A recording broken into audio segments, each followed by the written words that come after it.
तेरा नूरी नूरी चेहरा, तेरे दाहा पाक पेशानी, मैं ढूंढे आलम सारा, तेरा मिलिया कोई न सानी। जेरा नूरी अदा सुल्ताने, तेरे दरदा ओ दरबाने, तेरे तलवे पाकुन चुमना, कहवे सदियां दा अरमाने।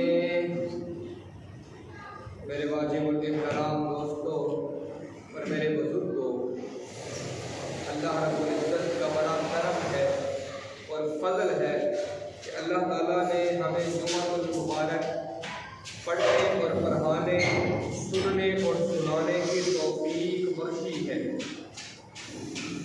सामिईन ज़ी वक़ार, कायनात का कोई भी बस्ता, कायनात का कोई भी ज़र्रा अल्लाह की मंशा और इजाज़त के बगैर नहीं हिलता और ना हरकत करता है।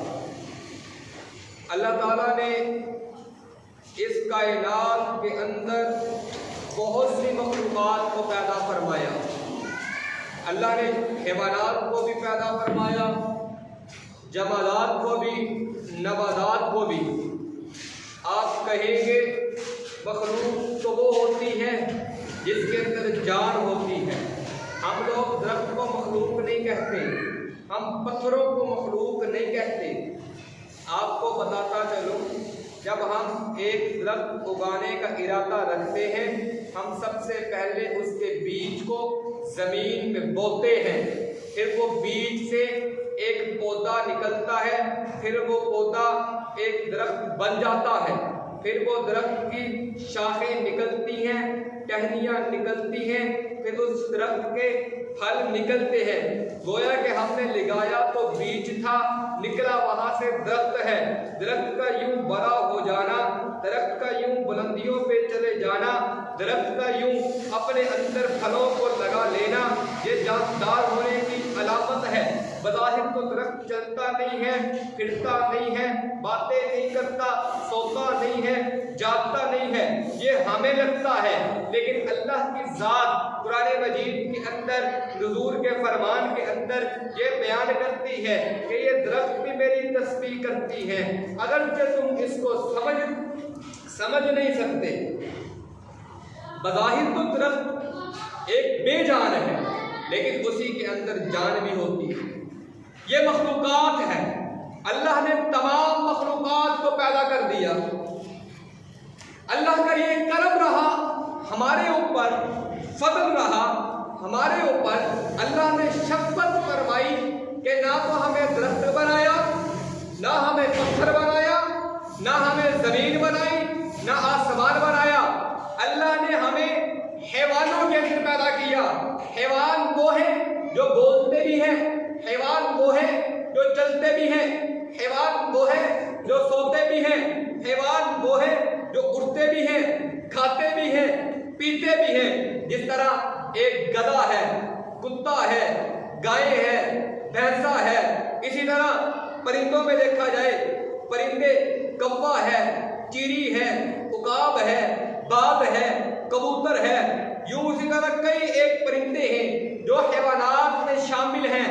लेकिन अल्लाह ताला ने हमें परिंदों में नहीं बनाया, अल्लाह ताला ने दरिंदों में नहीं बनाया, अल्लाह ताला ने हमें गधा नहीं बनाया, अल्लाह ने हमें कुत्ता नहीं बनाया, अल्लाह ने खिंजीर नहीं बनाया, अल्लाह ने हमें इन हैवानों में नहीं बनाया।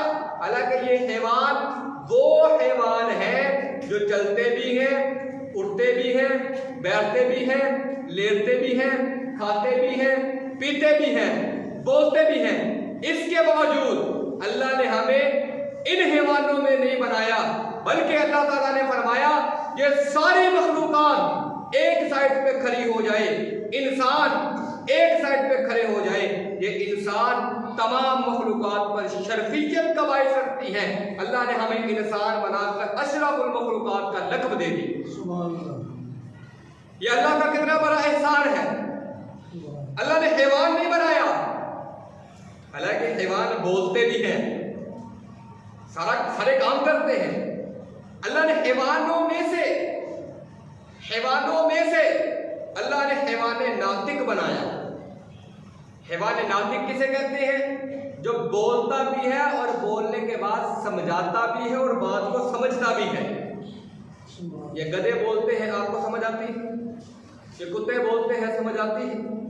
ये परिंदे चू चू करते हैं, समझ आती है? कोई समझ नहीं आती। वो हैवान तो है, हैवान नातिक नहीं है। अल्लाह ने हमें हैवान तो बनाया, लेकिन हैवान नातिक बनाया। फिर हैवान नातिक बनाने के बाद अल्लाह ने अंबिया का सिलसिला जब शुरू कर दिया, हमें आदम की उम्मत से नहीं बनाया, अल्लाह ने मूसा की उम्मत से नहीं बनाया, ईसा की उम्मत से नहीं बनाया, याकूब की उम्मत से नहीं बनाया, यूसुफ की उम्मत से नहीं बनाया। आसान लफ्जों में यूं कहूं, अल्लाह ने काफिर नहीं बनाया, अल्लाह ने यहूदी नहीं बनाया, अल्लाह ने ईसाई नहीं बनाया, अल्लाह ताला ने हमें बुत परस्त नहीं बनाया, अल्लाह ने हमें आग परस्त नहीं बनाया, अल्लाह ने हमें सितारों की पूजा करने वाले नहीं बनाए, बल्कि अल्लाह ताला ने इतना बड़ा एहसान कर दिया, इतना बड़ा करम कर दिया। अल्लाह ने हमें काफिरों की बजाय मुसलमानों के घरानों में पैदा कर दिया। फिर मुसलमानों के घरानों में पैदा करने के बाद अल्लाह ने हमें किसी और नबी की उम्मत नहीं बनाया, बल्कि अल्लाह ने जो सबसे बड़ा एहसान हम पर किया है वो ये किया है, अल्लाह ने आमिना के लाल मुहम्मदुर रसूलुल्लाह सल्लल्लाहु अलैहि वसल्लम की उम्मत में हमको पैदा फरमाया। हज़रत मोहम्मद की शान क्या है, आज मैं वो आपके सामने इंशाअल्लाह जिक्र करूँगा।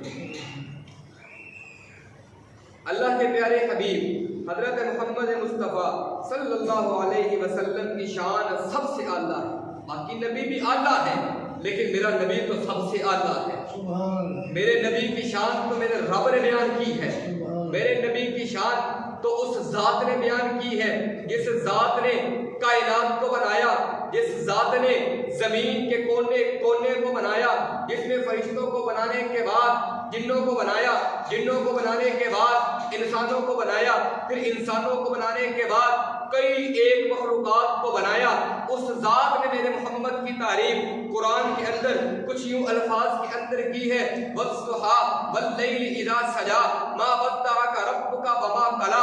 मेरे महबूब तेरे खूबसूरत चेहरे की कसम है, मेरे महबूब ताज़ा रोशन चमकते हुए चेहरे की कसम है, वल्लैलि इज़ा सजा मुझे तेरी जुल्फों की कसम है, मा वद्दअका रब्बुका वमा कला। मेरे महबूब मैंने तुझे छोड़ा नहीं है, मैं तुझे भूला नहीं हूँ, मैं तुझे भूला नहीं हूँ, तू मुझे याद है। मेरे महबूब वाला सौफ युअतीका रब्बुका फतरज़ा, मैं तुझे इतना दूंगा, इतना दूंगा, इतना दूंगा, फतरज़ा तो राजी हो जाएगा। मेरे महबूब को अल्लाह ने कितना दिया, आओ मैं आपको बताता हूँ। ज़माने जाहिलियत को जब मैं उठाता हूँ, ज़माने जाहिलियत को जब उसकी तारीख को पढ़ता हूँ, उस उम्मत के अंदर जो आदमी गुनाह करता था उसके माथे पर लिख दिया जाता था, इसने चोरी की है, इसने डाका डाला है, इसने जिना किया है, इसने बदकारी की है। वो गुनाह करता था, उसके माथे पर लिख दिया जाता, सारी उम्मत देख लेती इसने गुनाह किया। मेरे महबूब आए, उम्मत को ये शरफ हासिल हुआ, उम्मत गुनाह करती भी थी, लोगों को पता नहीं लगता था। पुरानी उम्मत का ये तरीका कार था, वो गुनाह करती थी, अगर उनके जिस्म के टुकड़े पर, अगर उनके कपड़े पर नजासत लग जाती, उन्हें धोने का हुक्म नहीं था बल्कि काटने का हुक्म था। वो कैंची से कपड़े को काटना पड़ता था, वो धो नहीं सकते थे। मेरा पैगंबर आया, अल्लाह ने इतना दिया, मेरे पैगंबर की उम्मत के अंदर अल्लाह ने उम्मत को शरफ बख्श दिया, अगर किसी के कपड़े पर नजासत लग जाती है वो उसे धोकर साफ कर सकता है, काटने की जरूरत नहीं है। ये पहली उम्मतों के हाल है, और मेरे नबी की उम्मत का हाल ये है। अल्लाह ने कितना शरफ दिया, कितना शरफ दिया। बिल्कुल इसी तरह पहले वक्त के अंदर, ज़माने जाहिलियत के अंदर लोग अपने आपस में सलूक नहीं था, शफ़क़त, अदब, एहतराम, हलाल हराम की तमीज़ बिल्कुल नहीं थी। हुज़ूर आए तो अल्लाह के नबी ने ऐसा माहौल बना दिया, अल्लाह के नबी ने ऐसी हवा चला दी, ऐसी फिजा चला दी कि जो अपने माँ बाप की कदर नहीं करते थे, माँ बाप को घरों से धक्के मारकर निकालते थे, वो माँ बाप को अपने सरों का ताज समझने लग गए। जो अपनी बेटियों को जिंदा जमीनों में दफन कर दिया करते थे, वो उन्हीं बेटियों को पलकों पे बिठाने लग गए। जो छोटी छोटी बात पर कई कई बरस तक जंगें हुआ करती थी, वही लोग बड़ी बड़ी बातों पर भी सुलह को आ जाते थे। ये मेरे नबी का कमाल है।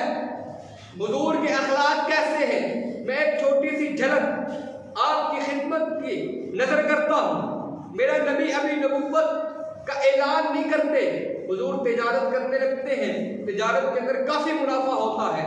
फिर एक वक्त ऐसा आता है कि एक आदमी है अब्दुल्ला बिन अबिल हमसा, उसका हुजूर के साथ कोई मुआहिदा होने लगता है। किसी बात पर कोई बातचीत होती है, हुजूर बेचने वाले होते हैं, अब्दुल्ला खरीदने वाला होता है। वो अब्दुल्ला बिन अबिल हमसा को वो मुआहिदे के अंदर एक काम याद आ जाता है। वो हुजूर को कहता है, मोहम्मद आप यहाँ ठहरिए, मैं अपना काम करके आता हूँ, फिर बात यहीं से शुरू करते हैं। अब हुजूर कहते हैं अच्छा मैं यहीं ठहरता हूँ। अब्दुल्ला बिन अबिल हमसा वहां से निकलते हैं, अपना काम करते हैं। उन्हें एक और काम याद आ जाता है, वो उस काम में चले जाते हैं। उन्हें हुजूर के साथ किया हुआ वादा याद नहीं रहता।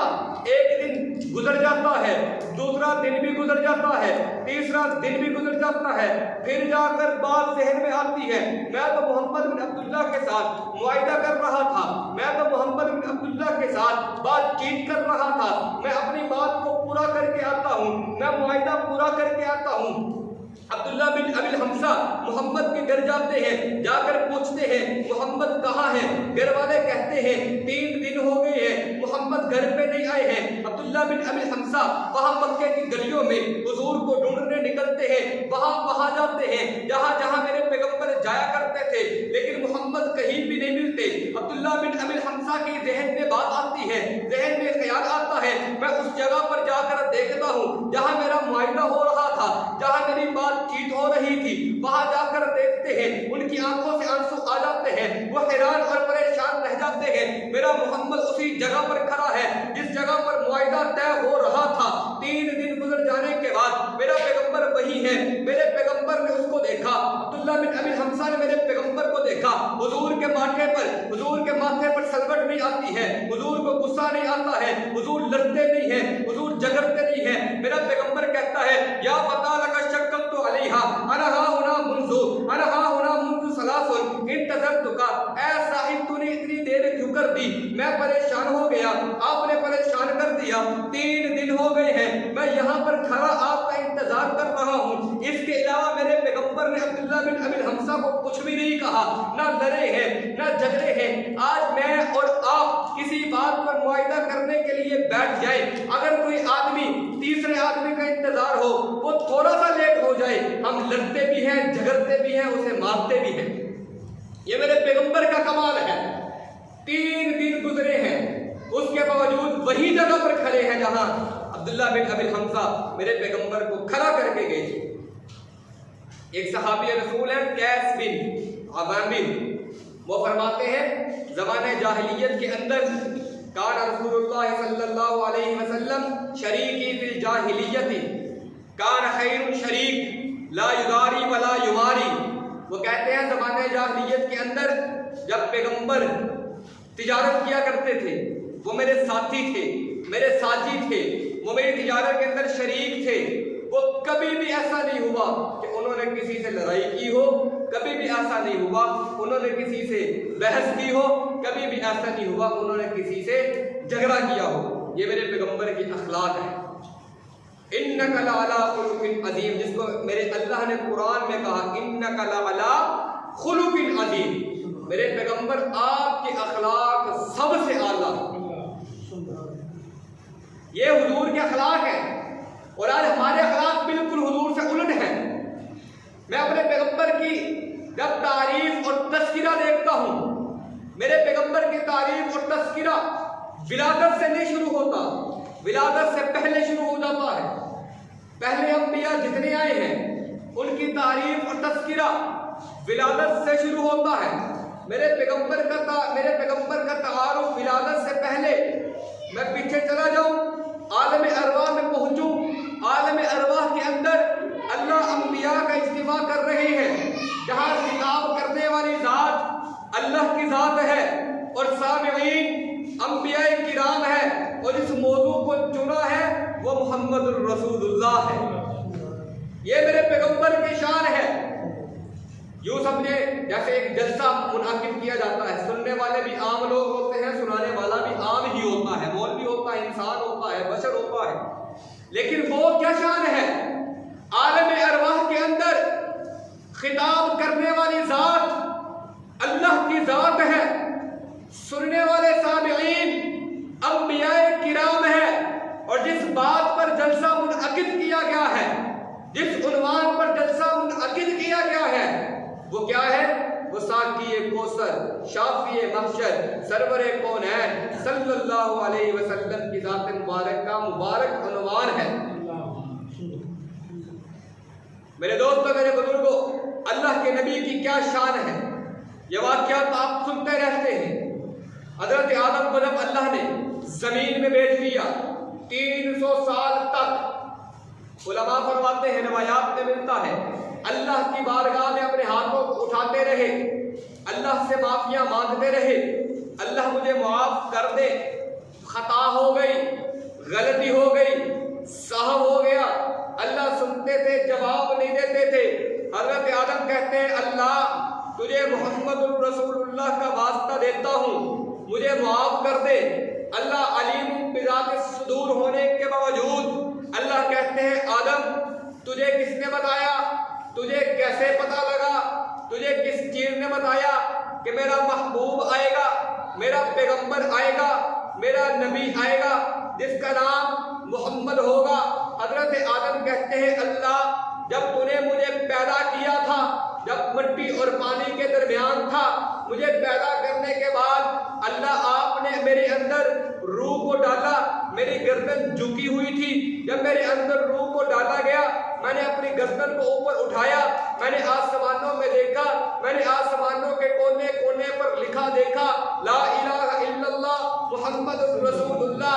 अल्लाह मैं उसी वक्त समझ गया कि ये अल्लाह के नाम के साथ जिस हस्ती का नाम है वो कोई आम हस्ती नहीं है, वो अल्लाह की कुर्बत वाली हस्ती है, वो अल्लाह के करीब वाली हस्ती है, वो अल्लाह को बड़ी महबूब है।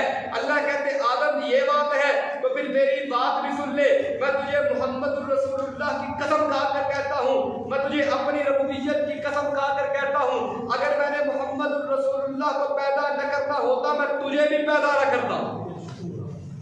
ये अल्लाह के और आदम के दरमियान मुकालमा है। मेरे महबूब की वजह से, मेरे महबूब की वजह से अल्लाह ने अंबिया का वजूद दिया, कायनात का वजूद दिया। अल्लाह ने नौ इंसानियत को बनाया तो फकत मेरे पैगंबर की वजह से बनाया। मैं अल्लाह रब्बुल इज़्ज़त की थोड़ी हम्द सना अब आपकी खिदमत की नज़र करता हूँ। जितना वक्त बाकी है 10 मिनट है, 10 मिनट के अंदर अल्लाह ताला की वहदानियत और अल्लाह ताला का जो इनाम हमारे ऊपर हुए हैं, मैं उन इनाम को आपकी खिदमत में रखता हूँ। मेरे दोस्तों, अल्लाह ताला वो ज़ात है जिसने सारी कायनात को पैदा करने के बाद इंसानों को पैदा किया, और इंसानों को पैदा करने के बाद अल्लाह ने इसके अंदर बुराई, शर और खैर दो मादे रख दिए, नेकी का भी बदी का भी। नेकी के इसलिए रखा कि ये नेकी करेगा इसे जन्नत दूंगा, बदी का इसलिए रखा ये बदी करेगा इसे शर्मसारी होगी, नदाफत होगी, ये बदी से मेरे से माफी मांगेगा, मैं इसकी माफी मांगने पर खुश हो जाऊंगा, इसे माफ करूंगा, इसे जन्नत दे दूंगा। यानी अल्लाह ताला का मेन मकसद यही है कि मैंने दे दिया अपने बंदे को, जन्नत दी है, दोज़ख में नहीं भेजना। हजरत मूसा का वाकया मेरे ज़हन में आया। हजरत मूसा के पास चंद आदमी आते हैं, आकर कहते हैं मूसा अपने अल्लाह से कहिए बारिश नहीं होती, कहत साली है, बारिश नहीं हो रही। हजरत मूसा अल्लाह की बारगाह में हाथ को उठाते हैं, अल्लाह बारिश नहीं हो रही, बारिश को बरसाइए। अल्लाह ताला कहते हैं मूसा तेरे वफद के अंदर, तेरी सफ़ों के अंदर मेरा गुनाहगार आदमी है, उसको क्या सफ़ों से निकल जा, वो सफ़े से निकलेगा फिर मैं बारिश बरसाऊंगा। हजरत मूसा वापस जाते हैं, वो सफ़ें बंधी हुई होती हैं, लोग खड़े होते हैं, मूसा ऐलान करते हैं आपके अंदर एक ऐसा शख्स मौजूद है जो अल्लाह का बागी है, अल्लाह का गुनाहगार है, वो अपनी सफ से निकल जाए, अल्लाह फिर बारिश बरसाएंगे। अब जो आदमी गुनहगार था उसको तो पता था मैंने गुनाह किया हुआ है। अब वो दिल ही दिल में अल्लाह से काल मिलाता है, अल्लाह तू जानता है मैं गुनहगार हूँ, मैंने गुनाह किया है, अल्लाह मुझे माफ कर दे, अल्लाह मैं तेरे सामने हाथ मिलाता हूँ। वो अपनी आंखों से आंसू को जारी करता है। अभी इतनी बात होती है, अल्लाह बारिश को बरसा देते हैं। हजरत मूसा कहते हैं अल्लाह निकला तो कोई भी नहीं है, सफेद तो वैसी बनी है, सबसे निकला तो कोई भी नहीं है, अल्लाह तूने बारिश क्यों बरसा दी? अल्लाह कहते हैं मूसा बात यह है, जो आदमी मेरा गुनहगार था अब वो मेरा यार बन गया, अब वो मेरा दोस्त बन गया। हजरत मूसा कहने लगे अल्लाह अच्छा ये तो बताइए वो आदमी है कौन, मैं भी तो देखूं ना वो आदमी है कौन। अल्लाह कहते हैं मूसा जब वो मेरा नहीं था मैंने तुझे तब नहीं बताया, अब तो वो मेरा बन गया, मैं तुझे अब कैसे बताऊं। ये अल्लाह की शफ़क़त है। अल्लाह ताला अपने बंदों पे कितना रहम करता है, इसकी आसान मिसाल दौरे हाजिर के अंदर देख लें। दौरे हाजिर के अंदर देखें, हमारे मिस्र के साथ जो मुल्क है फ़लस्तीन, कितना जुल्म और बर्बरियत का निशाना बनाया जा रहा है।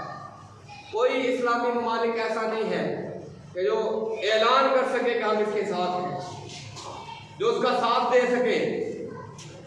ये अल्लाह ताला पूछेंगे।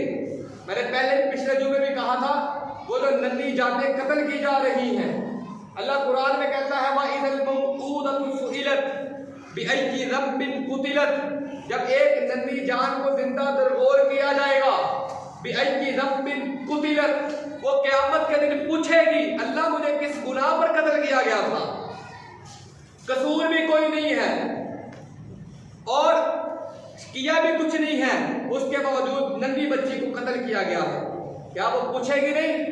कल रोज़े महशर के अंदर वो हमारे गिरेबान को पकड़ेगी नहीं कि आप तो जिंदा थे, 57 इस्लामी ममालिक की फौजें ये किस काम के लिए हैं?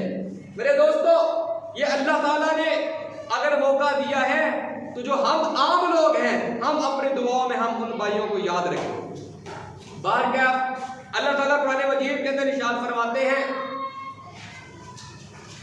यौम यफ़िर्रुल मर्उ मिन अख़ीहि व उम्मिहि व अबीहि व साहिबतिहि व बनीहि लिकुल्लि इम्रिइन मिनहुम यौमइज़िन शअनुन युग़नी। अल्लाह रोज़े महशर के दिन को बयान करते हैं। अल्लाह क़यामत का दिन बयान कर रहे हैं कि क़यामत के दिन क्या होने वाला है। अल्लाह ताला कहते हैं जब क़यामत का दिन बर्पा हो जाएगा, लोग अपने माँ बाप के पास जाएंगे और अपने बाप से कहेंगे, बाप अब्बा जान आप तो हमारे वालिद हैं, आप तो हमारे बाप हैं, आपने दुनिया के अंदर हमें खिलाया भी पिलाया भी, हमारे लिए मुशक्क़तों को उठाया भी, आज हमें एक नेकी चाहिए, हमें एक नेकी दे दे। अल्लाह कहते हैं यौम यफ़िर्रुल मर्उ मिन अख़ीहि व उम्मिहि व अबीहि, वो उस दिन बाप अपने बेटे से दूर भाग जाएगा, वो बाप बेटे को बेटा मानने से इनकार कर देगा, वो एक नेकी नहीं देगा। वही बेटा अपनी माँ के पास जाएगा, अम्मा तू तो बड़ी रहम दिल है, तू तो बड़ा प्यार किया करती थी, मुझे एक नेकी चाहिए, एक नेकी दे दे, मैं जन्नत में चला जाऊंगा। रब का कुरान कहता है व उम्मिही, उसकी माँ भी कहेगी यहाँ से दूर हो जा, मैं तुझे नहीं जानती, वो एक नेकी देने से इनकार कर देगी। वही बेटा अपनी बीवी के पास जाएगा, अपनी बीवी से जाकर कहेगा मैंने तेरे लिए क्या कुछ नहीं किया, आज मुझे एक नेकी दे दे, मैं जन्नत में चला जाऊंगा। व साहिबतिही, यहाँ पर बीवी मुराद है, वो बीवी भी कहेगी मैं तुझे नहीं जानती, मैं तुझे एक नेकी नहीं दूंगी। वही बेटा अपने बेटे के पास जाएगा और अपने बेटे से जाकर कहेगा मैं तेरा बाप हूँ, मैंने तेरे लिए बड़ी मुशक्कतें की हैं, मैंने तेरे लिए हलाल भी कमाया हराम भी कमाया, मैंने धूप को नहीं देखा, मैंने बारिश को नहीं देखा, मैंने गर्मी को नहीं देखा, सर्दी को नहीं देखा। बेटा आज महशर का दिन है, एक नेकी दे दे, मैं जन्नत में चला जाऊंगा। वो बेटा भी अपने बाप को नेकी देने से इनकार कर देगा। अल्लाह ऐसा क्यों होगा? लिकुल्लि इम्रिइन मिनहुम यौमइज़िन शअनुन युग़नी। अल्लाह की जात फरमाती है वो हशर का दिन ऐसा हौलनाकी वाला दिन होगा, हर आदमी उस दिन अपने गिरेबान में देखेगा, हर आदमी उस दिन अपने आमाल नामा में देखेगा, हर आदमी की उस दिन कोशिश ये होगी बख्शा जाऊं। हर आदमी की उस दिन कोशिश ये होगी मैं जन्नत में चला जाऊं। लोग आदम के पास जाएंगे कि आप अल्लाह के पहले पैगंबर हैं, आप अल्लाह के पहले नबी हैं, हमारी सिफारिश कर दे, हम जन्नत में चले जाएंगे। हजरत आदम कहेंगे नफ्सी नफ्सी, मुझे तो अपनी जान की फिक्र है। लोग हजरत नूह के पास जाएंगे, हजरत नूह से कहेंगे आप अल्लाह के पैगंबर हैं, हमारी सिफारिश कर दे, अल्लाह हमें बख्श देंगे। हजरत नूह कहेंगे नफ्सी नफ्सी, मुझे अपनी जान की फिक्र है। लोग याकूब के पास जाएंगे, मूसा के पास जाएंगे, ईसा के पास जाएंगे, लोग हर पैगंबर के पास जाएंगे। सारे नबियों की एक ही बात होगी नफ्सी नफ्सी।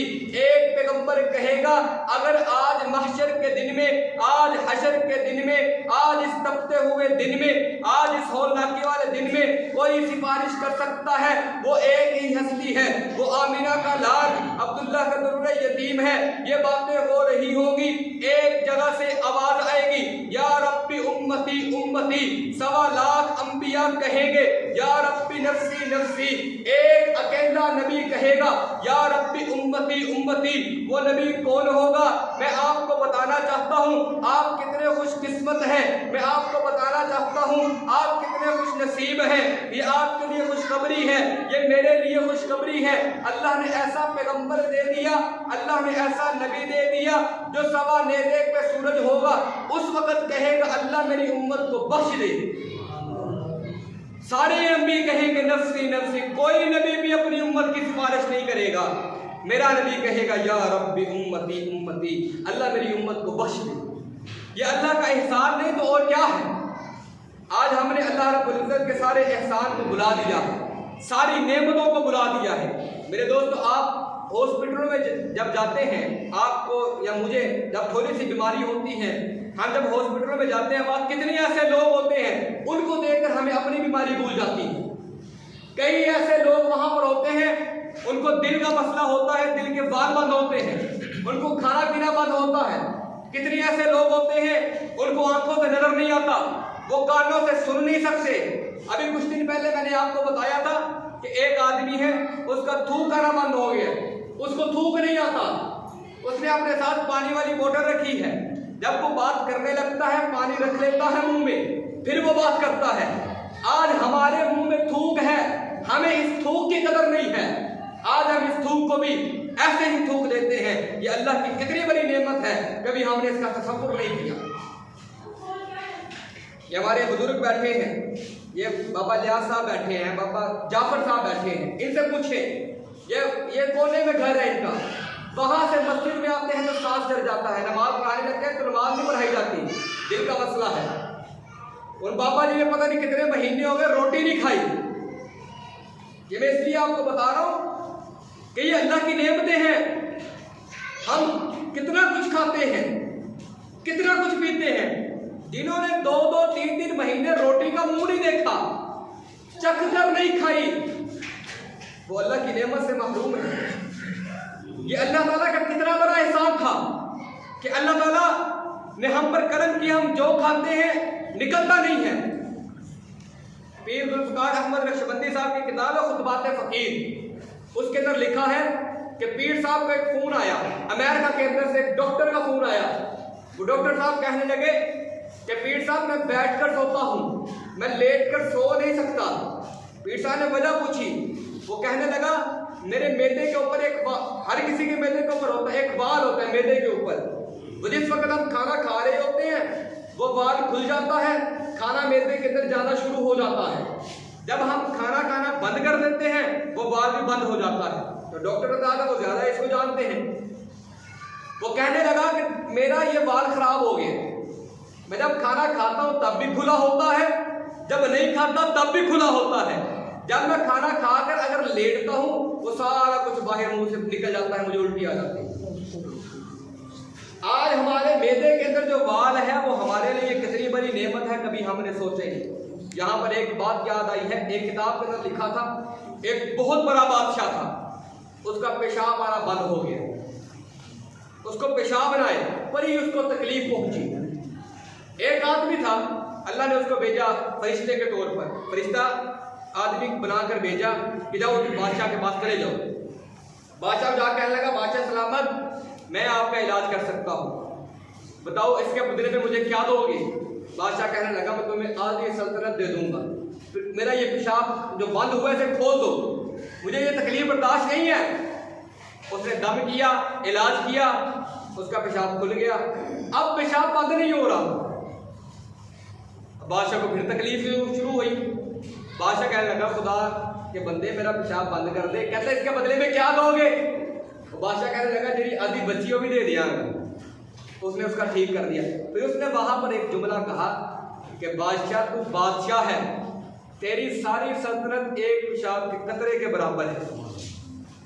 कितनी बड़ी बात है अगर हम इसको समझे कि सारी दौलत तेरी सिर्फ एक पेशाब के कतरे के बराबर है, और हमारे पास कुछ है भी नहीं।